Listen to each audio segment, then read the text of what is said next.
Vamos esperar o pessoal entrar. Para você que está na reprise, uma ótima tarde nesta sexta-feira, dia 6 de maio. Estamos aqui novamente com mais um Periscope, falando sobre a última edição do Alexandre Sena Show. Essa edição foi a edição número 6, foi ao ar no último sábado. E eu estou muito feliz de ter tido essa experiência de fazer uma edição para falar especificamente do ano de 1996. No meu podcast anterior, que eu veiculei entre 2005 e 2012, teve uma edição que foi em 2009, que foi mais ou menos no mesmo esquema, foi recuperando fatos e coisas marcantes do ano de 1989, 20 anos antes. Mas 1989 realmente foi um ano histórico, né? Foi um ano com muitas mudanças no Brasil, com a eleição do Collor. Depois também teve a queda do Muro de Berlim, que redefiniu a geografia na Europa e no mundo. Mas, sinceramente, eu achei que 1996 não fosse um ano que tivesse tantos fatos marcantes para a história, né, do Brasil e do mundo. Houve fatos dramáticos, né? Tivemos aí várias tragédias, né? O caso dos Mamonas Assassinas, o caso do Fokker Sendatã, a explosão do shopping em Osasco, o massacre de Eldorado dos Carajás, mas enfim, foi um ano muito mais de tragédias, né? De eventos dramáticos, eventos fortes, do que necessariamente um ano histórico. Mas eu acredito que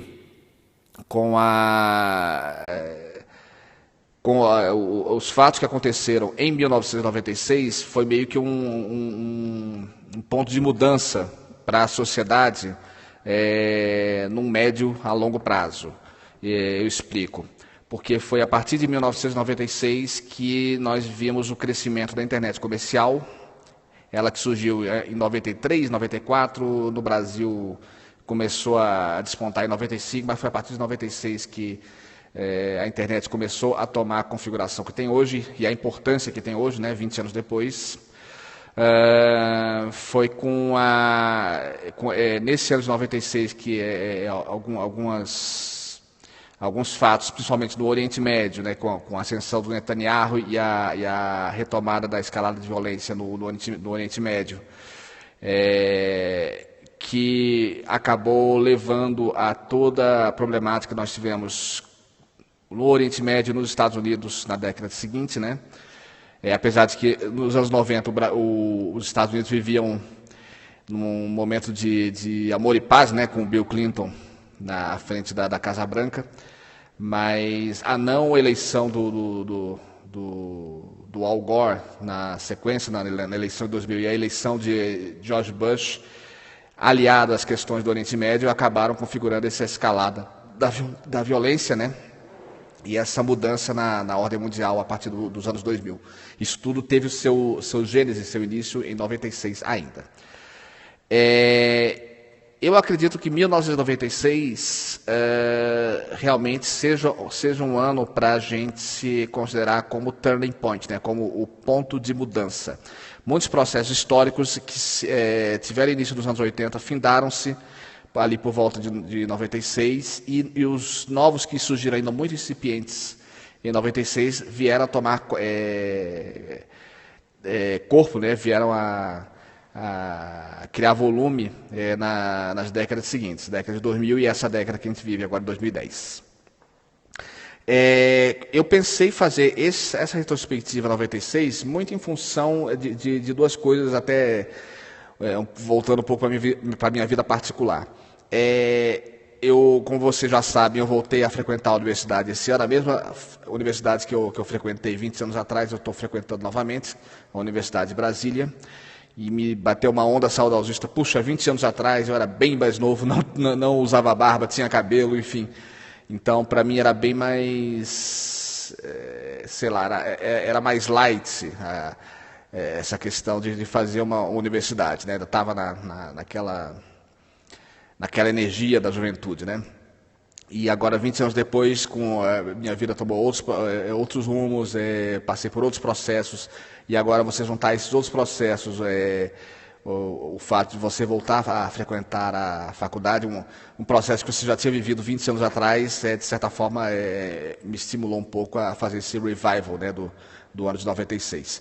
E também eu estou participando de um grupo no Facebook, é um grupo secreto, né, de pessoas que frequentavam a faculdade de comunicação 20 anos atrás.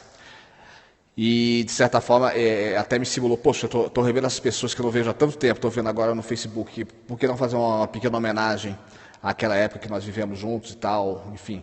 Nem todos eram meus amigos próximos, né? Muitos era só a base do coleguismo, oi, tudo bem, pessoas que eu só conhecia de vista, mal cumprimentava, mas algumas amizades que eu mantenho até hoje surgiram naquela época. Então, assim, eu me senti bastante estimulado a fazer essa edição comemorativa do ano de 96 também por causa desse pessoal que estudou comigo na UNB. Eu só lembrando para quem está acompanhando agora, quem entrar agora ou acompanhar a reprise do Periscope, a reprise do Periscope só fica 24 horas disponível no Periscope, mas eu vou tentar botar a reprise também no YouTube, se não tiver nenhum contratempo, porque às vezes o software, o app do Periscope aqui no celular, a gente pede para salvar, ele não salva o vídeo na íntegra, mas se por acaso der certo ele salvar o vídeo na íntegra, eu estarei botando, estará lá no YouTube, provavelmente nesse fim de semana, certo? O que mais eu queria falar?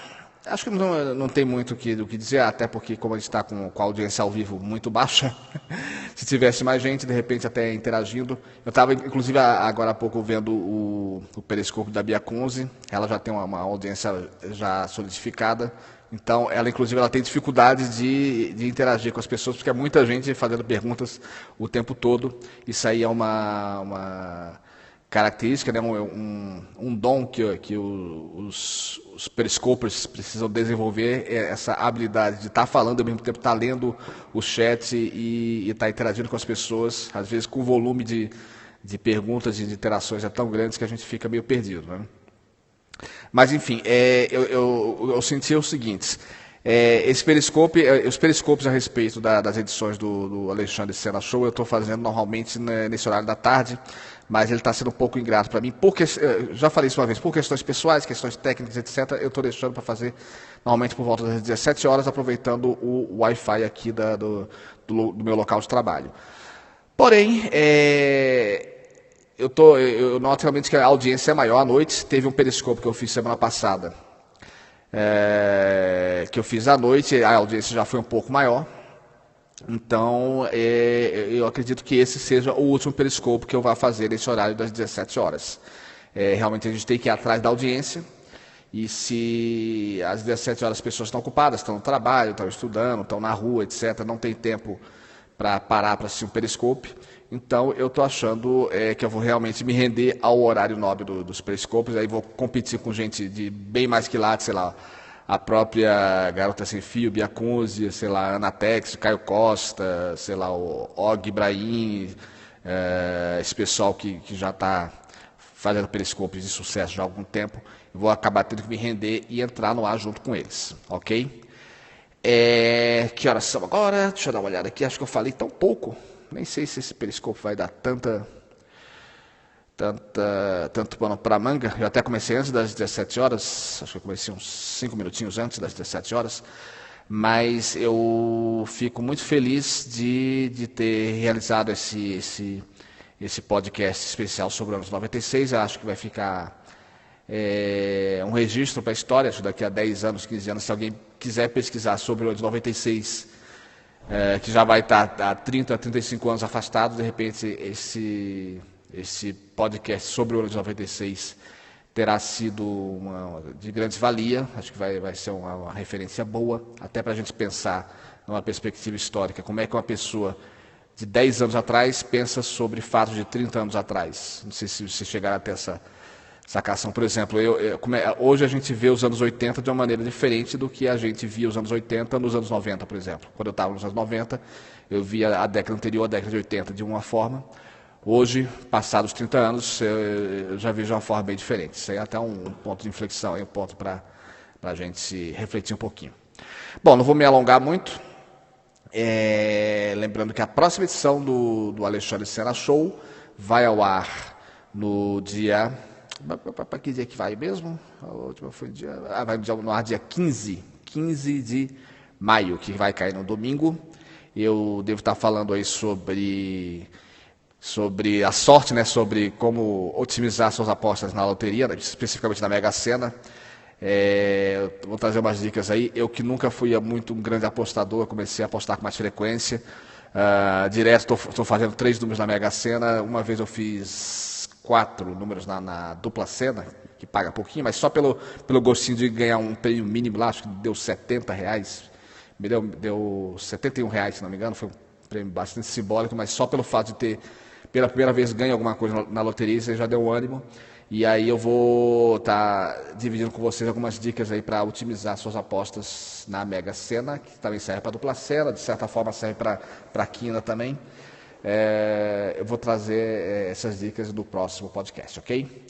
Então vou encerrando por aqui. Um forte abraço a todos e até a próxima.